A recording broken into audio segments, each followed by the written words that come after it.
I would like to welcome Michelle Hernandez Bayless and Dean Oullette. They are here to talk about their new book with Falcon Guides, Climb Every Mountain. I have copies of the book in back, as well as some beginner hiking guides for those of you who aren't ready to tackle 46 of the highest peaks in New England. But welcome, you guys. Thank you. Thank you very much. Awesome. Thanks, Vicki. Awesome. I'll just introduce myself. Michelle Bayless. I live in Weybridge. I know a lot of you through school board, hiking partners, friends and neighbors, so appreciate you all coming out. My 2-second background is that I'm mostly an educator, but then I do a lot of hiking also, so my other books have all been about education, school, college admissions, and that's kind of what I do for a living, but hiking is kind of my fun activity, so this was a book a little out of my normal genre, and my friend Dean, who will introduce himself, we met 15 years ago, I think, when I moved to Vermont because we lived across the street, and our daughters are the same age and our sons are almost the same age, so we lived across the street. He invited me on a hike, and then we hiked 800 million more times after that. So that's the brief way that we met and hiked together a lot since we live so close. But I will let Dean introduce himself. Yeah, so I'm Dean. I live in Bristol with my fiance. She's in the back there. So yeah, like Michelle said, we met many years ago. I work at Middlebury College. I'm the energy and technology manager there. I've grown up hiking. I hiked since I was a Boy Scout and just loved it. And actually after meeting Michelle, loved it more because we just went so many times. So anyway, here to talk about the book. I put some slides together. Just kind of giving you a feel for what the book looks like inside. Of course, there's the cover, and that's a picture of Mount Katahdin in Maine, in Baxter State Park. We did not take this picture, but we Yeah. took all the other ones. So the general layout of the book, we've got it set up. So the Northeast is 4 different states. So what's kind of unique about this book is typical guidebooks are set up for like 1 state or 1 region. This does 4 states. And it's focusing on the 111, which we'll talk about a little bit later. But there's 4 state components. So the New York, Adirondack Mountains, we've got our chapters with the hikes in them. New York, Vermont, New Hampshire, Maine, kind of broken up. And we did this on purpose, but we didn't actually call it out in the book. The chapters go kind of sequentially, where the first few hikes and the first few chapters are the easiest hikes, and then they progressively get more difficult per state. And I don't think we actually called that out in the book, but that's kind of how it ended up working out. So the overview map just kind of gives you a sense geographically as to what, where you're going to be. So up here, Baxter State Park in Maine, all the way over to New York. The chapters, and this is a Falcon guidebook thing where we'll put down the chapters, so you'll see 46, you'll see 1-16, that's chapters 1 through 16, that's where those hikes are going to take place. We go through getting into the state level, so you can see New York's, the Adirondacks, kind of geographically where those hikes are going to take place. Around the Keene Valley area, that's a great portion of the hikes. Moving on to the Catskills, there's only 2 mountains down in the Catskills. Over 4,000 feet. Over 4,000 feet, yes. These are all 4,000 footers. Vermont, we've got those scattered throughout the backbone of our state. And in the White Mountains, you can see the bulk of them are in the center, like the White Mountain National Forest. And New York, Maine separated quite a bit. Baxter State Park's up here near Millinocket, and then down in the Rangeley area, there's a whole group of mountains down there. So when we start talking about the hikes, each chapter will go around this thing they call a rundown. So it gives you the starting points, the distances, the summit elevation, the elevation gain of the hike, how easy it is, mileages, the hours that it might take, how to get to the trailhead. Okay, some water sources, some other interesting things to see. Then there's the hike section. So each hike has, Michelle narrates basically what the hike is like, right? I mean, you can talk a little bit about Yeah. your hike sections. Right, I will. I mean, yeah, it's always my description. Like, everything's always easy for Dean and hard for me. So, you know, like, you'll get more of my flavor of the hikes. Dean did a lot of the hard work, like all the mapping and all the other stuff. I did the more fun narrative of what it's like for a normal human to hike, as opposed to like someone who can hike for 4 days without stopping. But the good thing about the book is you can all do it too, because the thing is you don't have to hike fast. You just have to get there. So it's good to know the range of hours it takes you. In Europe, when they measure things, they actually give you the hours and the signs. But for some reason here, they give you the mileage, which is usually off anyway. So, and the famous Adirondack Mile, you know, it's kind of a joke. The Adirondack Mile is not going to take you 20 minutes. It's probably going to take you an hour. Like, so you know, people forget about the elevation. Dean and I have seen people climbing up Mount Washington because it's 3 miles from the backside. What's that mean? With flip-flops on. And that's, you know, they're like, oh, but it's only 3 miles, but they forgot about the 4,000 feet of up. So you've got to remember the elevation gain. I don't know what that is, but I don't think I'm doing it, but I'm so sorry. there's a gremlin in the owl box. It doesn't want to stop. I know, right? It's like kind of an angry gremlin. Oh yeah, they can't hear the Zoom. Oh, but they can't hear us. It's okay. I got it. My bad. Sorry. Okay, no worries. So moving on from the description, Wonder if it's the other people in Zoom. Like, there's a map, and the map just gives you an idea. This is where you're going to be going. There's viewpoints, the direction, the actual. I mean, this is a very short hike, so this is like chapter 2 of New York. So it's kind of a short hike. It starts at the garden parking lot.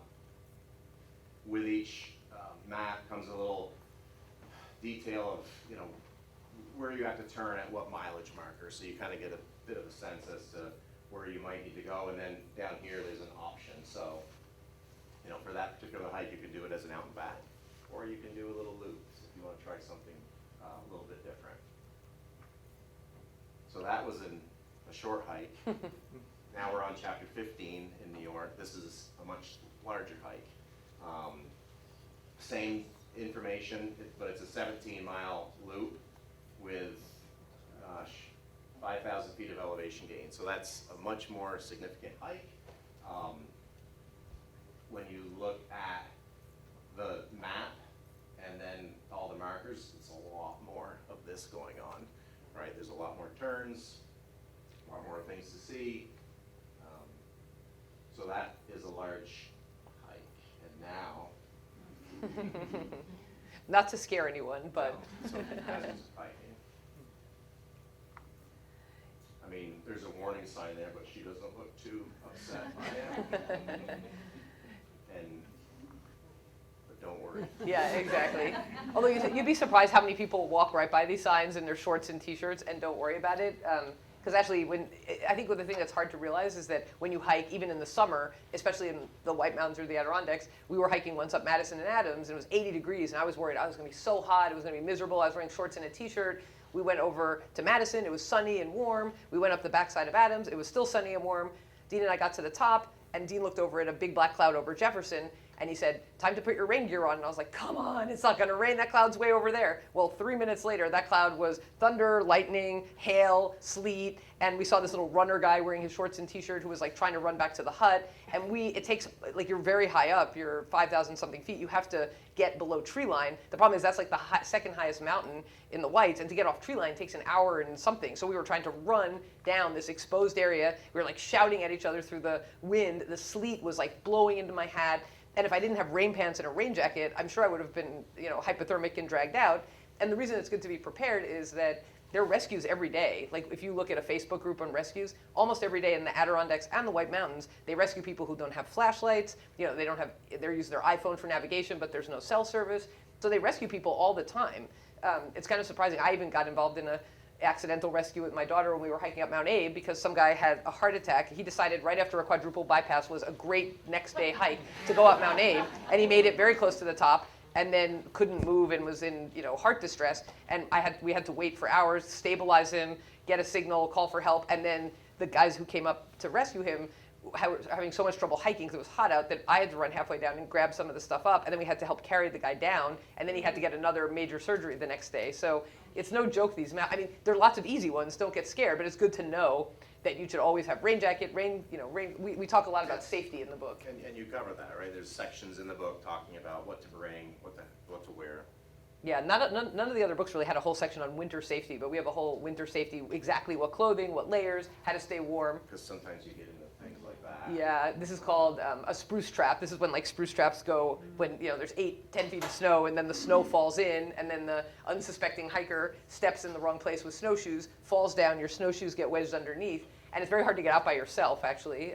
There's a funny video of me literally laughing so hard, but I was probably there for 10 minutes. No one helped me. They had to take videos and laugh, and then they helped me.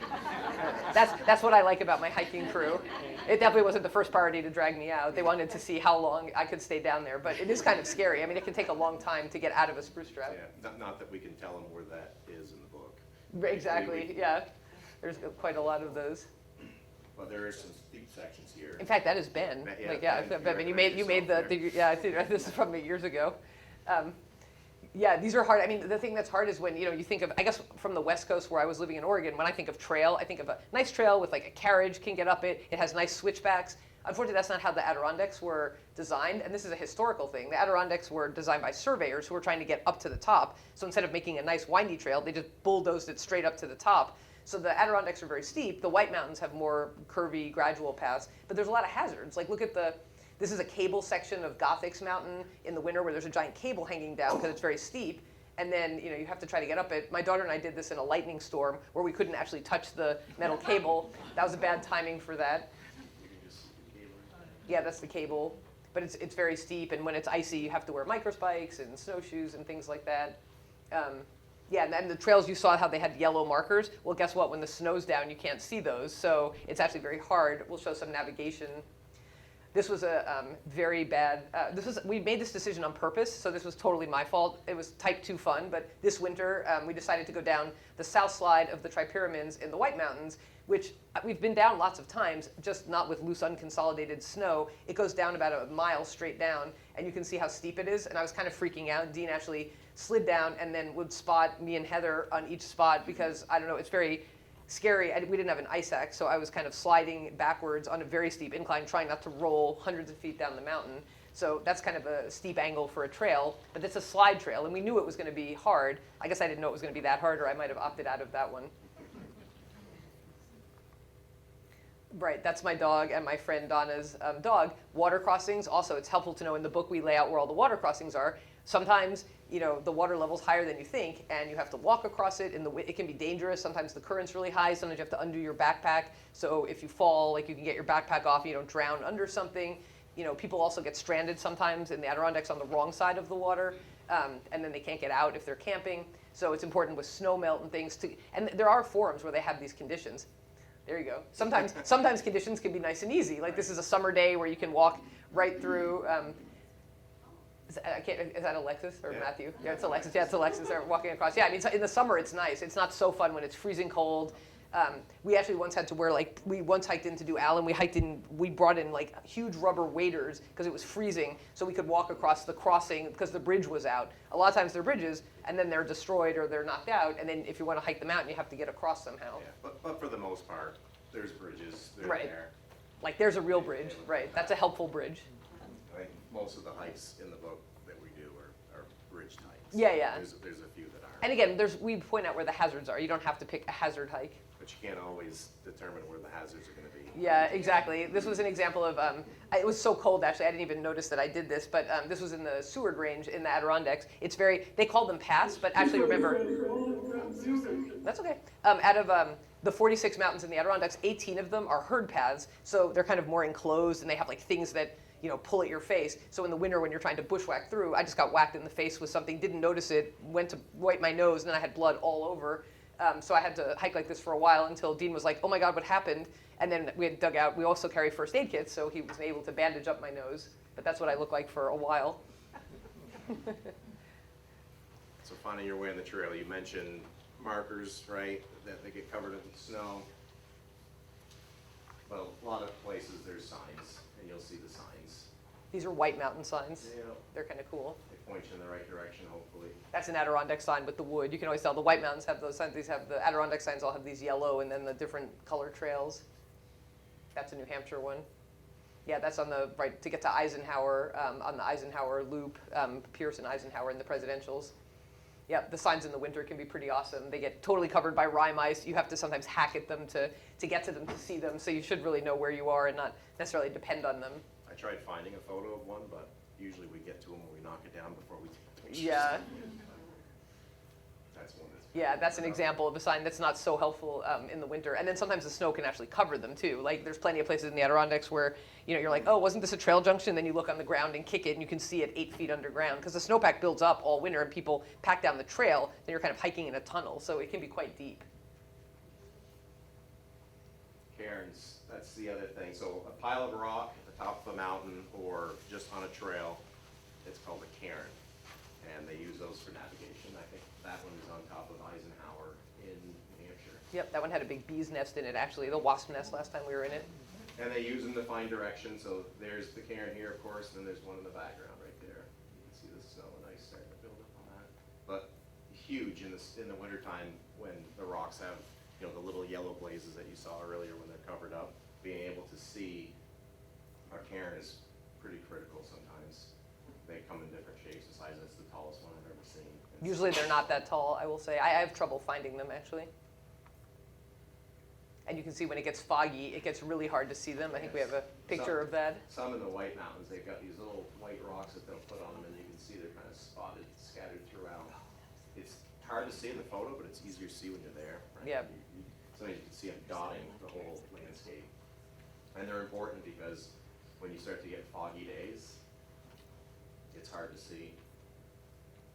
Yeah, there you go. This was actually on, I think, my first presidential traverse. It was kind of the first couple miles were kind of a disaster. It was like 45, 50 degrees, really foggy. We couldn't see the cairns. Visibility was so bad that we walked by Thunderstorm Junction, which is like the biggest cairn probably in the White Mountains, and started going down. This is already like a 12-hour, 18-mile day that you definitely don't want to add mileage. Then we went down a wrong way, realized we were going downhill, but we're like, we could not have walked by a giant cairn, but it was so foggy we did. Then we had to backtrack another mile, get back, and then do the hike, which I think took something like 14 hours total. I told him that might be the last time ever I was hiking with him again, but it wasn't really his fault, but I did blame him a little for that one. Yeah, you can see some of the yellow blazes there.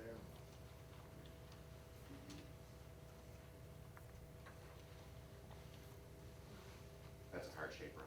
Yeah.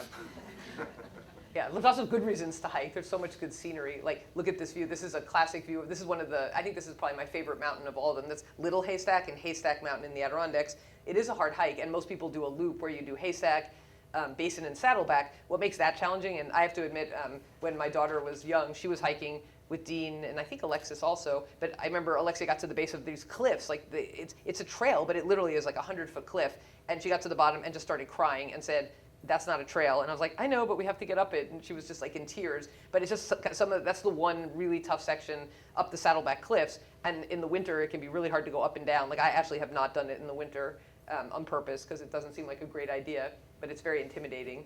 But look this is an incredible view. This is in the Lafayette Ridge. I think that's Lafayette Ridge in New Hampshire. Yeah, it's just like one of the most famous hikes. And there's actually a great adventure book about this by a friend of ours, Ty Gagne, who wrote The Last Traverse about that. Well, there were two. There was an older guy, and he took a younger guy with him, and then was trying to show him, and one of them died on this hike, and it was a huge rescue operation. That's The Last Traverse. And then what was the other book that he wrote about the banker who, oh my God, he wrote two great books that are amazing adventure reads by Ty Gagne, Gagne. Where You'll Find Me. Where You'll Find Me. And it was, you probably read about it, that banker in New York, that lady who was an experienced hiker, meaning she'd gone on guided hikes, but then she didn't bring any really winter clothing to do a Prezi traverse on a day forecast to be 100-mile-an-hour winds that was called a no-hike day. So we didn't hike that day. She hiked and then ended up getting blown, trying to go back, retrace her steps, got blown by the wind, and then died because she was so cold. She didn't have any other stuff to keep her warm, and she couldn't get her stuff. Her transponder triangulated the signal incorrectly, so they spent a lot of time trying to get to the wrong place. By the time they got to her the next day, she was dead right in the spot. So pretty tragic, but not surprising in the whites, actually, for that. Just another beautiful, I love the trails in the whites, they're so beautiful. And look at the fall hiking is also really pretty. This is in the Adirondacks on Noonmark Mountain. This is right at the end. This was from, I think, this past year. It's just right at the end of foliage season, but the Adirondacks get some of the best foliage in the country. So there's lots of short hikes you can do. You don't have to do a super long one. You can go up Mount Joe, is that the one right, like by the lodge? I mean, there's some that are hour hikes, you know, you don't have to do 4,000 footers every time. This is the Cirque in Katahdin. This is one of the coolest hikes of all in Maine. It's like we camp. This was actually our final hike when we did the one. There's 2 ways to do the 111. And in case you haven't figured it out, it's actually 115, which is funny. They call it the 111 because there's 115 hikes. It's all the Adirondacks, all the White Mountains, the Catskills, Maine, and Vermont. All those together are all the 4,000 footers. And this is the only guidebook that covers the 111 as opposed to just the Adirondacks, just the Whites, just Vermont. So it's like all of them, although not every hike is described in full, but they're all listed. And this was our finishing hike for our summer 111. And then we spent, I don't know, 8 years or something doing the winter 111, which not many people have done. I think, if I remember, I'm number 84, maybe you're 85 or 3 or something. So we were like, that's how many people have finished it. Not many people have done, less than 100 have done all of them in winter. I don't know how Dean does this, but Dean somehow scrambled up this rock. This is not the trail, so don't be scared, but he's very agile, so he decided he would get up this rock, anything for a picture. So better him than me. And sometimes there's fun things to see. This is one of the plane crashes in the Adirondacks. I think we have like 2 or 3 plane crashes in the books that we talk about. That's my son Matthew pretending to fly it into the trees. Into the trees. I've never seen that one. There's one on Camel's Hump, actually, that a lot of people don't know about on the backside of Camel's Hump. There's one on Mount Abe. And Mount Abe, too. Yep, between Abe and Ellen. Reasons to hike. So all the hikes that we describe are day hikes, but they don't have to be. You can go tenting as well. You know, this is a spot, I think this is That's Guyot, yeah, the Guyot shelter in New Hampshire. That was my friend Donna's dog, and that's me and Donna. We actually tried to make it easier for ourselves because it's a really long hike to do a bond traverse, but it actually turned out to be harder to do it in 2 days because then you have to carry more stuff. So now I'd rather just power through one long 12-hour day than ever break this up into 2 days again because it turned out to be 2 of the hardest days ever, and we were like dying by the time we got to the end. But it's cool to, this is our friend's final hike. That was Melissa's hike, I think, when we were, oh no, maybe not on the tent platform. No, but you know, a lot of spots will have tent platforms for you, but not all. Some are just regular, you have to camp in the dirt, but there's usually spots, and those are called out in the book too, where some of the tent spots are. Or there's lean-tos. Yeah, lean-tos look like a good idea, but I would tell you that I'm not a big fan of lean-tos. There's always some animal scrambling over you in the middle of the night, and I'm not a big fan of having rodents crawl over me. And one also ate my microspike, so I woke up, put it on, and the thing had eaten the rubber from my microspike, so I couldn't use it while I was sleeping. So yeah, it's not always all fun and games in a lean-to. But a cabin. Cabins are nice. This is much more my style. If you can't pack a hotel there, this is like the next best thing, like some heat, some fire. So this is a cabin in Baxter, right? Yeah, Baxter State Park. Yeah, that was. Chimney Pond, I think. Yeah, because those hikes in the winter, you can't drive in. Like in the summer, you can drive into Baxter. In the winter, you have to do a 5-day expedition to get 1 or 2 peaks. And you have to do it more than once for the winter because usually you drive in 13 miles in the summer. You can't do that in the winter. So you have to carry a sled. You have to pull all your stuff in. It's a lot. But that's a nice one, too. Look at that. Yeah, gas-powered lamps. They're pretty nice cabins. Where is Baxter? In Maine, up in Maine. Yeah, it's in northern Maine by Katahdin. North of Millinocket. And we spent a lot of time hiking with friends, right? Yeah, I mean, look, it's so much fun. We have so many different circles of friends we hike with, and we do a lot of winter hiking. You can see we always have like a fun group, and everyone always has fun for the most part. Every once in a while, there's some griping, but mostly fun. It's safer in groups too. That makes it fun. It makes the trail hours go by. This was from our friend's finish this winter. She was finishing her grid, actually. The grid means, of all things, the grid is doing every mountain and every month. So that means if you hike Mount Washington, you have to hike it in January, February, March, April, May, June, every month, and then all 48 mountains in the Whites. Dean is actually working on the Adirondack grid, which not many people have done, and he'll probably finish that Adirondack grid. The New Hampshire grid is kind of far for us because New Hampshire is a good 3-hour drive, whereas the Adirondacks are only an hour and a half away. But it's super fun. Look what I actually say, winter is my favorite season because there's no bugs. There's fewer clueless random people who show up on the trail, with their flip-flops to hike. It's like the trails, all the rocks and obstacles that you get all year are covered. So when it gets tramped down, you're on this really nice flat path with snowshoes. and look at the views that you get. The mountains are covered in snow. You don't always get beautiful blue skies, but when you do, it's definitely a bonus. I think it's the best hiking season. Fall is nice too. Yeah, our dogs do. That's my friend Donna and I. Our Argos, my German Shepherd, loves hiking, and he's also impervious to the cold, so he loves coming on winter hikes. So it's been great fun having the dogs come with us. Like as soon as he sees my hiking poles get in the car, I can't shut the trunk without him jumping in. Like even if it's the next day, like I have to drag him out of the car because he knows what the hiking poles mean when I get up there. There's another beautiful day. Is that the Lafayette Ridge also? This No. was Oh no, that's. Washington. Oh no, this one. Jefferson, Yeah. near There we go. Jefferson. Yeah, the presidentials are like in an impressive range in New Hampshire, but that's the ones that get a lot of the variable weather because Mount Washington, as you know, has the worst weather I think in the world, or relative. People train on Mount Washington to go hike some of the crazy mountains in the west. Yeah, these are all our friends who hike with us all winter. It's a different group. This is what fun things you can do with your iPhone panorama. You can like run to the other side, so it makes a cool picture. I'd seen someone do this, and then I copied their idea. We had to do like 3 tries before we got it right.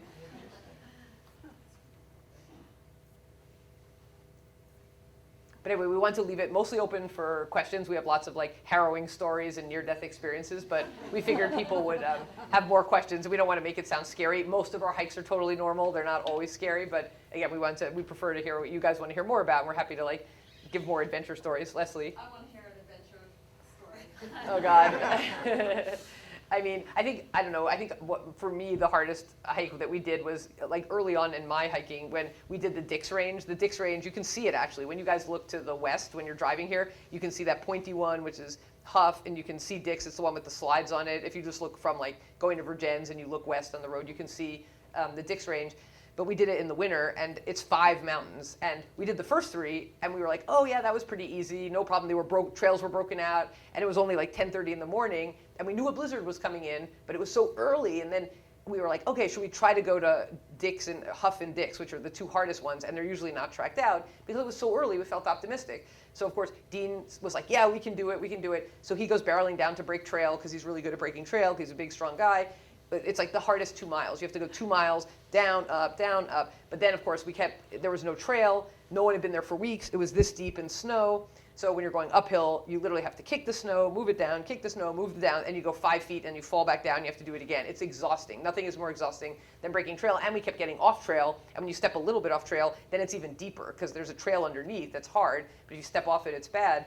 So on about hour maybe 9, Dean was staggering up the very last hill to get to the top of Dix, but by now it was like 4:30 or 5, and all day I was like, as long as we're not on Dix at 5 o'clock, it'll be fine. It was like 10 to 5 or whatever, and Dean fell over on the side, and he was like, I don't think I can go on. I'm running out of gas, and I was like, oh no, like because we had a million miles to go. So I like did what I'm best at. Pep talk and some Advil and some electrolytes was my answer. And come on, Dean, you can do it. Get up, let's go. And then we got to the top, and the only good thing about that was, whip.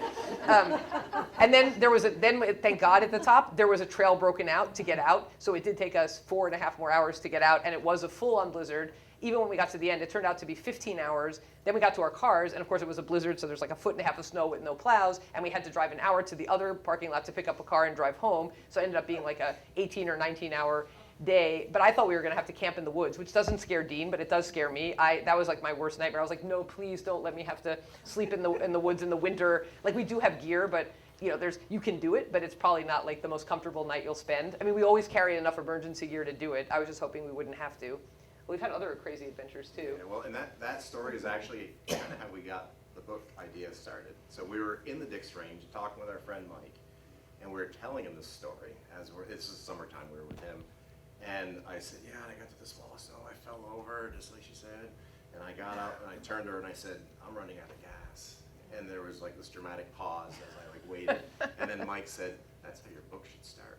Yeah, and the funny part is I had written the book as a novel at first, and because I've written all these other books, I have a book agent, so I sent it to her because Bill Bryson writes novel books about hiking, so I was kind of like, oh yeah, who wouldn't want to read it? Because I think people make the assumption only hikers read hiking books, but a lot of you have probably read Into Thin Air or other books about hiking. You don't have to be a hiker to read about Everest. Like, I don't want to go up Everest. But long story short, they liked it, but they were like, oh, we don't think enough people are going to read it. We don't think there's enough hikers. But then the Falcon guy read it and was like, oh yeah, I love it. I'm really interested. Like, please take my offer, which we did. But then he's like, oh, and by the way, can you rewrite the whole book so it's not a novel? So it ended up, yeah, so maybe we should have thought about that a little more, but it just turned out to be a lot more work because then instead of writing it in novelistic all stories, I had to translate my propensity to tell stories into little how to do the hike. But you'll see, like, my tone definitely comes across in the book. I try to make it more, if you read a normal Falcon guide, it's much more like make a left at the tree, make a right here.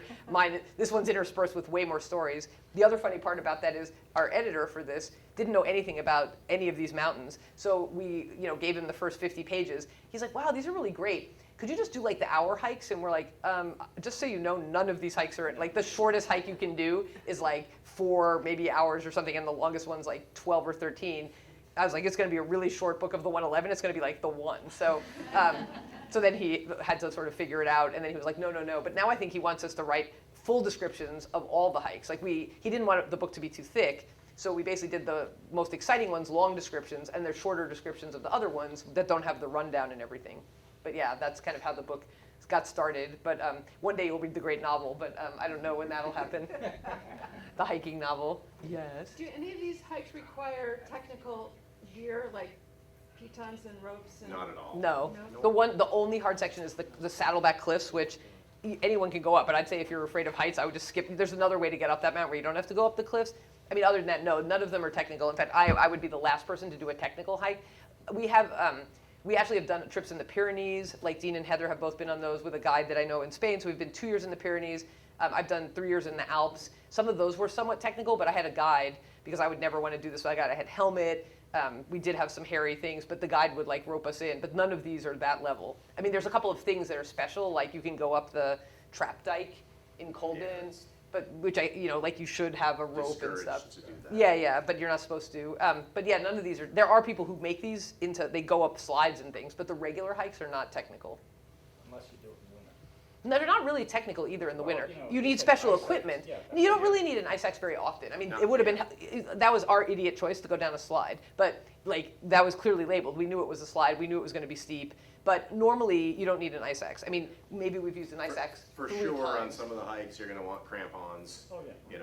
But that's the most. Yeah, we read trail conditions. So if it's super icy, like we'll be like, oh, this hike we're going to carry crampons. Because sometimes if the ice is too thick, your microspikes won't dig in. And then you actually need crampons. And when you need crampons, you need crampons. Like the times I've used them, I've been like, wow, I would have been dead without those. But maybe only 5 times in 10 years have I, or more have I used crampons. Ben. Who's been on many of our hikes, who's also an awesome hiker, I will say. Guys, that was great. The book looks awesome. It's a nice presentation. 2 questions for you. Dean, because it sounds like you did the maps. Where'd you get the maps? Did you download them or where you get them? No, I use Gaia. Gaia. So the mapping, the company uses Caltovo, and they have criteria. So you basically give them the map, and the map has 3 different portions that go with it. So there's like a map scrap that they call, so you have to call out every single road, stream, trail, anything you want on it, you have to call it out on that map scrap. Then you take the map, make it the size you want it, and then do the lines how you want it. Everything has to be done, like, you have to have every dot in there. If you miss a dot, they don't put it in. So they do the maps for us. So the maps that you see, that's their version of it. They look great. The other question is, I've been wondering this for a dozen years or more. Tell us how often you guys hike. Like, I mean, to get that many hikes in, how many years? How many days a week? When we were doing the 46, because like she said, when we went on a hike, it was a shorter hike, I think, with the kids, and they were new across the street, and it's like, do you want to go hiking with us? We're taking the kids hiking. So we went. And the next day, she's calling me saying, did you realize that there's 46 peaks in New York? And wait, you can get a patch for them. You can get a patch. Yeah, as soon as I heard there was a patch, I was And all like, in. Yeah, I know that. Yeah. She's like, well, I don't want to do that. You want to do that with me? I'm like, I guess I could. So she really turned me into a, if I have time to hike, I'll go hike, to I'm going to make time to hike. So after that, it was, we would go on a hike and we're planning the next hike. Because we were And trying we'd to go get through again, these and we'd plan lists. the next hike. Yeah, there's so many lists. We did the 46, then we did the 48 New Hampshire, then we had to do the Catskill ones, then we had to do Maine, and then after I was like, oh, I'm done, I'm never doing it again, and then it was like, oh, you can get another patch if you do them all in winter. I was like, oh my God, seriously? And then the one I worked on recently, during COVID actually, was a good motivation for hiking, because remember we couldn't we did cross state lines, but I just didn't use any bathrooms or anything, but during COVID, I started doing the 4K a day grid, which means unlike the other grids, you have to hike a 4,000 footer every calendar day of the year, January 1st, January 2nd, January 3rd. Not in 1 year, but over 10 years, however long it takes you. So when COVID started, I was at 32% of finishing all the days because I hadn't really been trying it. But then I hiked so much during COVID because there wasn't that much else to do that I finished it recently. And I think I'm number 30 to finish the 4K a day. Not many people have done that. So there were many days where I'd even but you could hike the same mountain every day. You can hike Mount Abe every day if you want. So often I would hike Mount Abe because it's closest to my house. So sometimes it'd be like, 5 o'clock and I haven't hiked June 6th yet. I better get there, and I would drive over with my dog and hike up and down, in the evening. But sometimes I think it depends on the season. Like in the fall, Dean never hikes because he's deer hunting all fall. Then in the winter, a lot of our friends are working on different grid lists, and then Heather was working on it. So we always help our friends do their lists. So it's kind of a give and take, right? Like I'm never doing another list because we've been doing this for a long time. But now I'm helping all my friends with their fun lists. So my main hiking partner now is 70 years old, and she kicks my butt, which is humiliating since I'm 56, and she's really amazing. The one you saw with her dog. So she's trying to do the over 70 Grid? The over 70 grid, yeah. And there's an over 75 grid. So she's always like, hey, are you free? I have to do a mountain now I have 3 more I have to finish in April or whatever. I'm like, okay. So she ropes me in to hike. So it's really fun. But winter is by far all of our favorites, I think. So these guys did a crazy thing. They did 2 years in a row, Dean and Heather did a single season, which means you do all the 46 in one season in winter. So they did what's called an SSW, a single season winter, for which there's also a patch. And then they did a single season New Hampshire, which is all the New Hampshire peaks in one season. I would go with some of those hikes, but I had decided that was too hardcore for me because it's hard to go over to New Hampshire and spend 3 days all the time to do that. So we do hike, in some seasons we hike a lot. I hate the hot weather, so I probably won't hike from now until I bet September. Now I bike all summer and I can't do it if it's hot. Yeah. Yes. So I have 2 questions. First one is about Katahdin. Back in the late 60s when I was there in the wintertime, back then you needed a backup group if you were going to hike Katahdin in the winter. It was like the same, it was even more stringent than climbing Denali. They don't have those rules anymore, do they? They backed off on those a lot, Yeah. in the last 8 years. When we first went there, it seemed like there was a lot. You had to fill out some paperwork. But the year after that, it was a lot less. So, but they have rangers up there, so the rangers will come and visit you. They know you're in the park because you have to have a permit to get into Baxter. They'll come and visit you. They'll find you and see how you're doing and talk to you. I would like to point out that's not, that part, yes, but in the winter, not always, because my first experience hiking Baxter in the winter was when we were it was a 5-day thing. Dean and I think we were just the 2 of us. We dragged our stuff all the way up. It was a blizzard on the way in, and we had a 2-day window. And as we were hiking in this blizzard, a ranger was driving out in his truck, and he's like, "What are you folks doing?" And we're like, "Yeah, we're trying to hike, Katahdin." And he said, "Okay, great, well, have fun. I'm not going to be here for the next 3 days, but good luck." And I was like, "Wow, that was it." So the ranger station was unoccupied, and then it was super cold. We woke up with howling winds, and it was 25 below zero, but that was the clear day. So we decided we'd rather have the cold weather and have it be clear so we could navigate than have it be foggy and warmer. So, I actually love hiking in the extreme cold, but it was actually a pretty scary hike. It was so windy that we had to go up a very steep thing to get to the ridge. And then when we got to the ridge, we had to put on all of our layers, goggles, everything. And then it was so windy that I would take 2 steps, and then I would have to go like this to hunch down because the wind would whip across. And then I was oh, whatever. And Dean was ahead of me. And then I saw him get blown sideways and knocked down. And I was like, oh, that's funny, as I also got knocked down a second later. So I guess I shouldn't have laughed. And then it was so windy, I was imagining whistling. And I thought in my mind, because it was so cold, that a ranger was whistling and telling us we weren't allowed to be up on this crazy ridge by ourselves in the middle of the storm. But it wasn't a storm that day. But It wasn't, it was just the whistling. But then when we got back and we hiked out in the blizzard, we had one clear day and then it was a blizzard in and out. And then when in the car, I noticed Dean had a black mark and I'm like, you have dirt on your face. And it was like the one spot he didn't have his balaclava on the goggles. So he got a little bit of like frost nip under his eye from that because it was so cold and windy. I mean, it was probably minus 45 like with the air temp. And we were up on that, you have to hike to Katahdin and then to, what's the other one called? Hamlin, and then come down the Hamlin Ridge Trail. So that was pretty crazy, and it was a 5-day thing. Which route did you go? The Saddle Trail, which was also like loose snow, so it was I was afraid I was going to roll down. That was another one where we had to kind of go off the trail a little bit and go a little closer to the shrubs that you're not really supposed to touch, but it was either that or me falling down, so I did, thank them for being there and hold on to the shrubs, but it's very steep. I mean, it was pretty scary, that part. That was not my favorite part. But then we didn't go down that way, because the only way down would have been like the fast way down, not the way you want to go, the bad way. The second question. Oh, sorry, go ahead. Yeah, sorry. Yep. Is about the book itself. Because there's tons of guidebooks. So why is this one, what's different about this one? Yeah, I think what makes it unique is that it covers 4 states. So most guidebooks will cover a state or a section. So this is the 111. This is what you would hike to hike the 111. The other thing is I like the layout of the Falcon guidebooks, because for somebody that maybe doesn't want to do the research on a regular map and figure out where they have to go, it gives you the hike. So there might be 4 or 5 different ways to go up Mount Marcy. We're giving you one. Here's how you go up Mount Marcy if you want to hike Mount Marcy. Not to mention my scintillating sense of humor on every page, so there's no guidebook that has that. This is from some people on Zoom. Peg and John Meyer say, we recently returned from hiking in the Smokies and the Black Mountains. To us, each region feels different. Greens, Adirondacks, whites, etc. How would you characterize various regions? Oh yeah, whites, much easier. Adirondacks, super hard, muddy, rooty, nasty, really steep trails. The Catskills, there's only 2, so there's not much. The Green Mountains, I think they're shorter hikes, so they're beautiful, but they're not as hard. I mean, the Adirondacks are definitely I would say the hardest, just because they're so steep and gnarly and rocky. The White Mountains have some of those, but they also have flat sections. I would almost say there are no flat sections in the Adirondacks. Like the Whites have some. Naturally, there's like the presidentials and stuff that are challenging, but.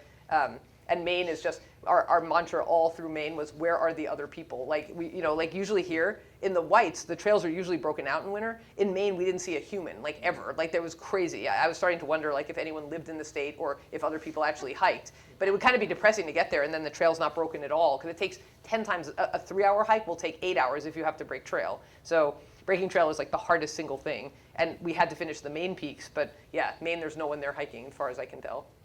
It's empty. The people have left. I don't know where they are. Yes, sir. Do you have hiking names, and if so, how did you get them? You have one. Fiddlehead. That was given to me. It wasn't necessarily on a hike, but it was given to me when I worked during the summers. And my father's name was Fernan. And so I worked with him, and all the guys called me Little Fern. Until one day, one guy said, Fiddlehead. So, kind of stuff. I don't think I actually have a hiking. Do I have a real? Our kids have hiking names. Yeah, we played around with that for a while. Yeah, we do think about a lot of stuff on the trail, like sayings and things. But like, Alexis has a name. Matthew has a name. Like our friend is the, huh? You totally had Well, one. I know we did come up with one at one point. I know. Yeah, like we were our in friend. the names when the kids were small. Yeah, and- like our friend Shelley was like the cheetah, like the cheetah, Yeah. but the cheetah. Wasn't Matthew like the He was the lion ninja. The lion Part ninja. lion, part ninja. Yeah. Weren't you like the poomstress or something, Alexis? I feel like you were a poomstress. Chazelle. A Chazelle, yeah, I don't know. I can't remember She mine. Gazelle. Yeah, but you do get lots of time to think about these deep things on the trail, Yeah. so it's really, like, you've definitely come up, and the people who do the, see, I don't like end-to-end trails. I like peaks. Like, I'm kind of a peak bagger, so I wouldn't ever do the Appalachian Trail, the whole thing, because to me there's not enough peaks. Like, I like to go out, get the peak, and come back. Like, I'm not a big, like, let's spend 4 days just randomly hiking. I will if there's a peak there. Like, even in the Pyrenees, we did quite a lot of peaks. I mean, we did some beautiful above. I like to be above tree line, up high. I don't always like getting up high, because And no matter how many times I hike, and you can take some solace in this when you're huffing and puffing up the hill, you can do it pretty often, and it's always humbling how out of breath you are when you're going up the hills, because a lot of these go up 4,500 feet. So, and remember, you're wearing, in the winter, you have usually a 25, 30-pound backpack. You have snowshoes on, you have your poles, you're hiking up, lifting your foot every time with snowshoes. So on the bright side, it does burn a lot of calories. So if you were wondering how to keep your winter weight off, like just putting on snowshoes and going in your backyard, you'll see how much effort it is. And you also have to get special snowshoes usually for these peaks, because the Adirondack trails are skinny. So like most people use MSR Lightning Ascents or Tubbs Flex Alps, and I would say the majority use one of those two who hike a lot, because they're just easier. If you wear the long, old-fashioned snowshoes, you're never going to get up those steep paths, and it's just going to be a lot more energy. My other tip for that is electrolyte salt tabs, because I sweat a lot when I hike, so I would sometimes get lightheaded and wonder why, like I was dying so much. But then once I started taking electrolyte and salt tablets, I was fine. So I think not just Gatorade, because that's only the electrolytes, but it's not the salt. You have to remember, you're sweating a lot of salt. So if you're a heavy sweater, you can buy them on Amazon. They're just called electrolyte salt tabs. And they're great. They're great for anyone. Just if you're doing garden work outside and you feel lightheaded, you should pop an electrolyte salt tab, because they're actually life-saving.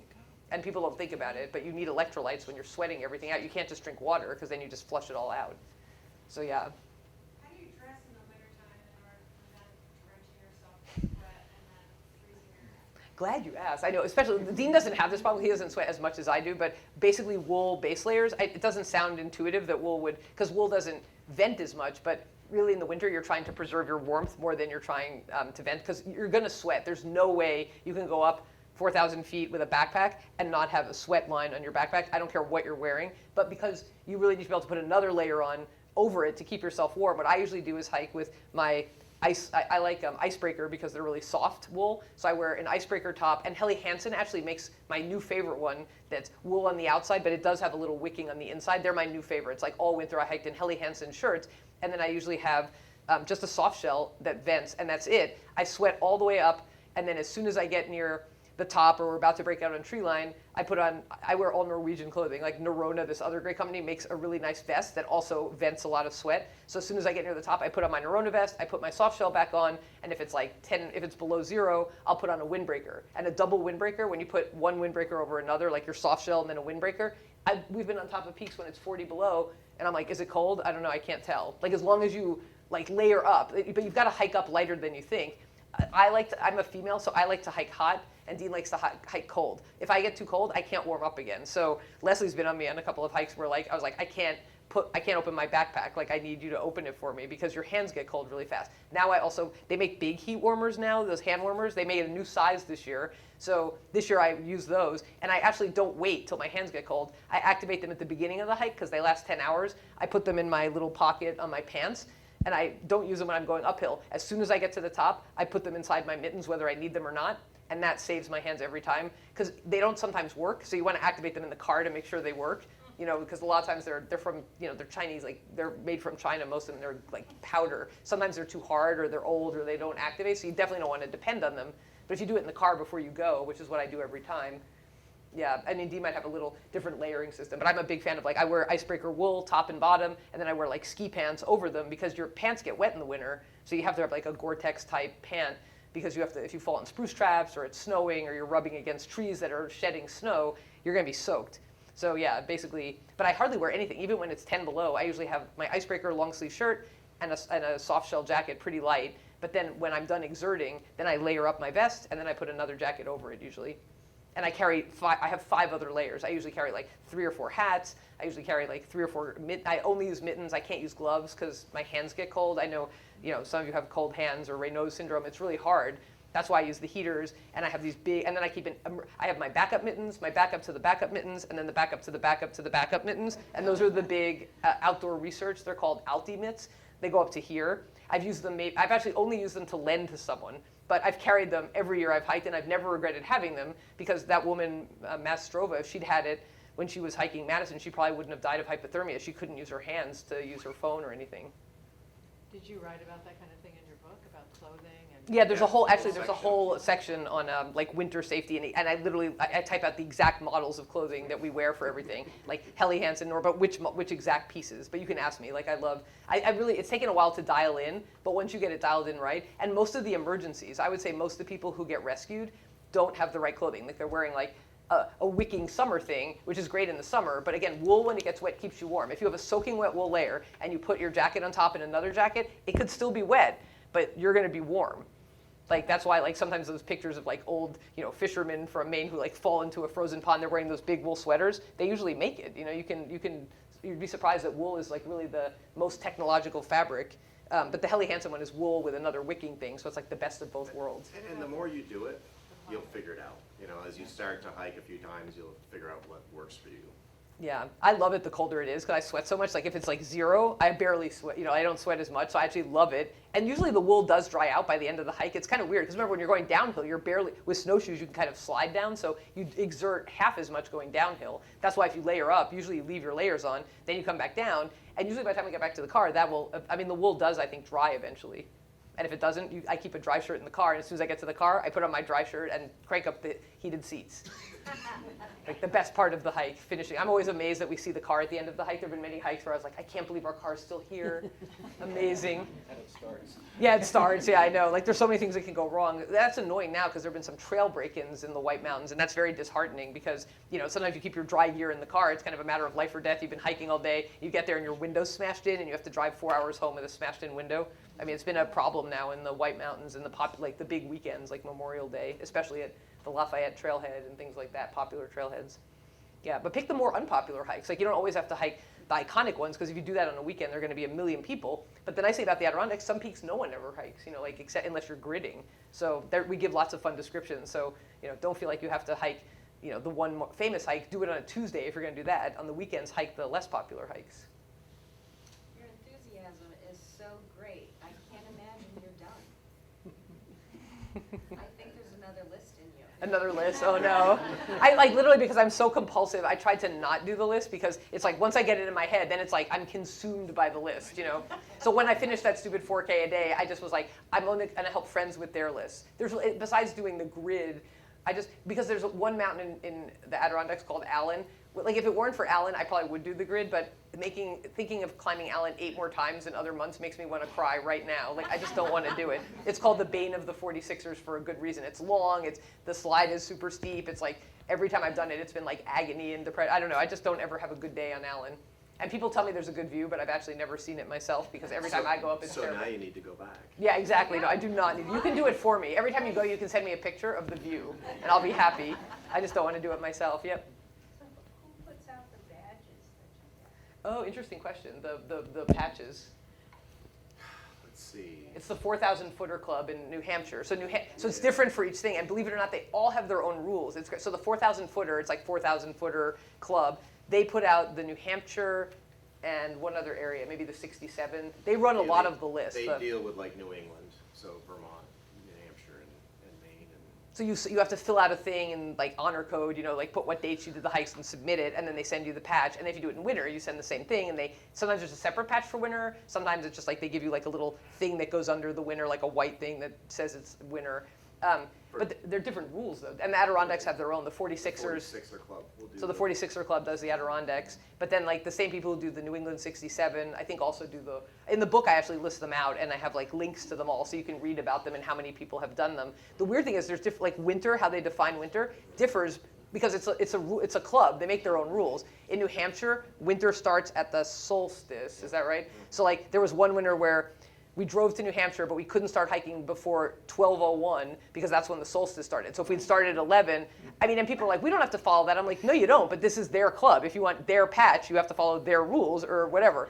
But in the Adirondacks, it's just the date. So it's like December 21st. Yeah, December 21st to March 21st is winter. It's not the solstice. But in New Hampshire, there's a time. And they have different rules. Like for the 4K a day, it has to be a day hike. So if you hike 4 mountains in one day, it doesn't matter. Like you have to do it in a day hike. You can't camp near the mountain and do it the next day and come down. That doesn't count. It has to be out and back in a day. So each of these things has little subtleties of the rules to do them. Yep. What is your proof? There's no proof. There used to be, though, canisters.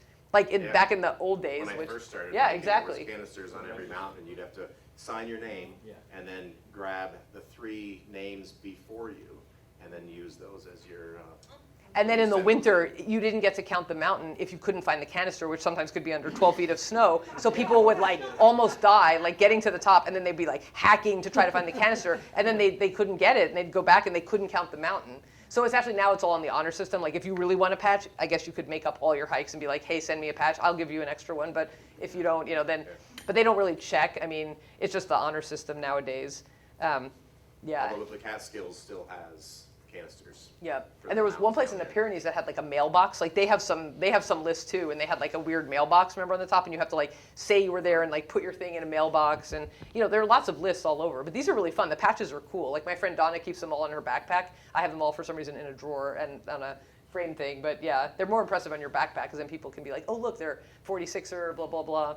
But yeah, a lot of the people doing the grid are older people. I mean, that's why I'm literally, like my partner's 70. We've met, she's hiking now with an 80-year-old who's trying to finish the grid. So all I can tell you is that hiking's really good for you because all the people I see, it's the young folks who give up. Like literally, it's the 18-year-olds and the 25-year-olds who are very, they're like, I'm tired, I'm hot, I'm not gonna make it, and they quit. It's the old people who are killing it out there. So I'd say like the best thing is like, if you can hike, I mean, I think you just have to get it out of your head that there's how fast you have to hike. It doesn't matter. Like if you're having a fast day, great. If it takes you an hour longer, it doesn't really matter. And the truth is, over a long hike like that, the time has more to do with like how many bathroom breaks do you have, how much did you stop. It's not really like how fast you're hiking because you have to stop to go to the bathroom, you have to stop to eat. Although winter we don't stop much, but yeah. Dean's a slave driver. I never get to stop and enjoy it. Yeah, Ben. Define old person. Well, the 80-year-old was Your kicking fault. it. Yeah, exactly. I mean, she was doing great. Yeah, I just think the over 50-year-old crowd are the best hikers. Yeah, they really are. Yeah, I mean, I'm just impressed. Like, I just think it must be good for you because I think people who hike their whole lives, they're out there and they're still doing it in winter, and they're the ones making it to the top. Like, I can't tell you, it's really fun, and because you get to talk to. The nice part about hiking is you meet all these people. It's amazing. Yeah, I mean, we've met so many people and so many coincidences. I would point out Dean and Heather actually met on a hike too. So there you go. If you can meet a spouse on a hike, yep. Since you So- are, Yep. Go ahead. Well, go ahead. You then. You first. Yep. okay, since you're a peak bagger, Mm-hmm. sort of a question and a comment.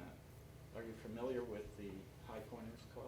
Oh yeah, in every state. Don't even tell me more lists. I don't want. I am not listening to you. Which is why I brought it up. I know. I do know about that one. Yeah, I do I'm know. a 50-state completer. Oh, are you really? That's All so right. cool. And after I did all the 50 state high points here in Vermont, I don't think it's a formalized thing, is to do the highest point of all 14 counties.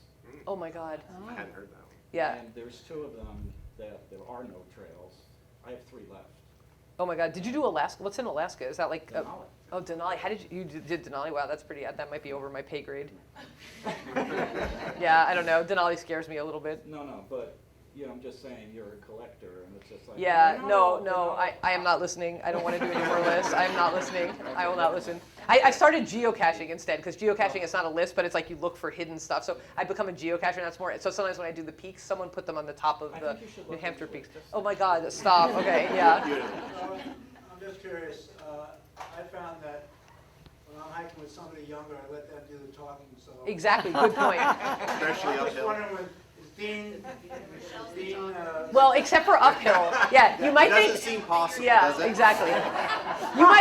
You might think that I'm the talker, but when we go uphill, I usually say, Dean, tell me about your life, and then I don't talk for 2 hours while I'm going uphill, so he can talk. I've learned that trick a long time ago. Like, I do talk a lot, but I'm all on the downhill talking. On the uphill, I don't talk that much. It's the one thing that shuts me up. I'm like going uphill when I'm like not saying anything for several hours. I call that a no talking zone. The no talking zone, yeah, I know. Like I just have Dean just doesn't seem to like ever labor going up, and I'm always like, I hope I make it. Even all the hiking I've done, I have an emotional crisis somewhere in the first hour of every hike. Like, what am I doing here? I don't deserve to be on this trail. It's so hard. I'm never gonna make it. I don't know what it is. Like, it's just like, I'm really a slow waker upper. I'm not a morning person. So the first 2 hours of every hike is always really difficult. But then on hour 10, I'm like, yippee, rallier. yeah. That's like sort of my nickname. I was the rallier because like at the beginning, it looks like I'm gonna die. One hike, I threw up like 3 times. I wasn't gonna make it. And then I ended up lending some other guy my mittens, and then he bagged out, and then I made it on all 3 peaks and made it back, even though I spent the morning throwing up on my way up. So I've never like turned around. I always make it, but I always feel pretty bad for the first 2 hours until I kind of hit my stride. But yeah, I always rally later in the day, and then I feel good. So what can I say? Don't give up. Keep going. You can do it. Yeah. Any other questions, comments, other fun achievements you guys? Any lists you guys are working on? Like, high pointers. That's a cool one. I'm not doing it. We'll be looking for the book. Yeah, exactly the next hiking list book. Yeah. All right. Well, hey, thanks everyone. Yeah, thanks. Appreciate it. Yeah. You can sign a copy if you want to sign a copy. We're happy to double sign it for you if you want to pick one up. Support the bookstore.